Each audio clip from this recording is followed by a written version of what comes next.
Now, an advanced troop of 90 U.S. military personnel has arrived in Cameroon in line with the U.S. government's decision to send 300 troops to Cameroon to help in the fight against Boko Haram. The forces will be conducting airborne intelligence, surveillance and reconnaissance operations, and they would be armed for their own protection but not take part in combat operations. Last Wednesday, U.S. President Barack Obama informed Congress he is sending up to 300 U.S. military personnel to Cameroon as part of a stepped-up effort by Washington to counter the militant Islamist sect. The deployment of the troops have been greeted by authorities in neighbouring Nigeria as a welcome and positive development. Now, we spoke to one of Nigeria's top security experts about the deployment, and this is what he told us. I think it's a welcome development. It's a part of international and perhaps multinational cooperation that is required to defeat Boko Haram, because we know that Boko Haram is no longer operating only in Nigeria. It's also operating in Cameroon, in Chad, and in Niger, where in the very recent past it has carried out multiple deadly attacks. Now, we in Nigeria have enjoyed that kind of an assistance, also international assistance from the United States in the immediate aftermath of the kidnap of the Chibok girls, when the U.S. government sent in security resources, security assets into the Northeast zone, specifically to fly ISR mission over Sambisa Forest. ISR is intelligence, surveillance and reconnaissance mission over Sambisa Forest, along with U.S. military personnel who did that operation.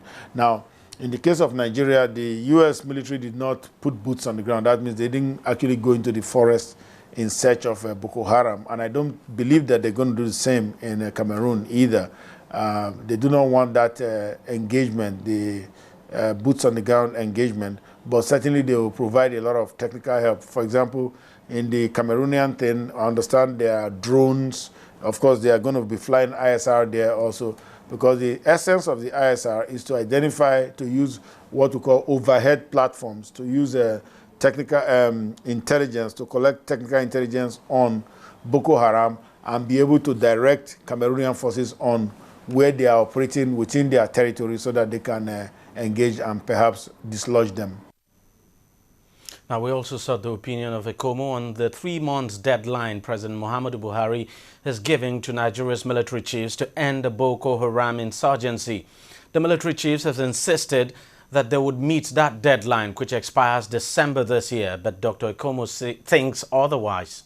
The deadline that was given, the presidential order that was given, I think was given perhaps just in the spirit of goal setting goal for the military to achieve. I don't think it was meant as a realistic deadline, because there is no way you defeat terrorism on some kind of a timetable. Say, okay, in 3 months you'll be defeated, you'll be gone. It doesn't happen like that. We know that terrorism persists for years and years and years. Terrorism is not something that just goes overnight. And I think that is part of the problem we have.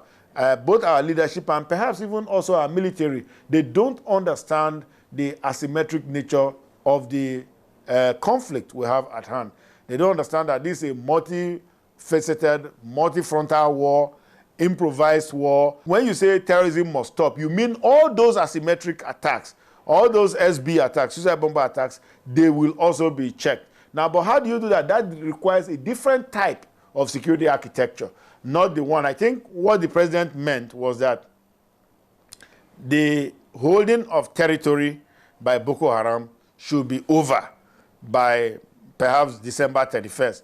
But that does not mean that Boko Haram terrorism or that Boko Haram will be defeated, because Boko Haram is still a viper. It's a very, it's a poisonous viper, and it will continue to sting until we put in the necessary security architecture, until we address the asymmetric nature of the threat that we have here. Because an asymmetric war needs improvisation, it needs no front lines, and asymmetric response is the same thing, improvisation, no front lines. Because if you are defining front lines, that's why we were in the northeast combating them, they're in Abuja bombing us.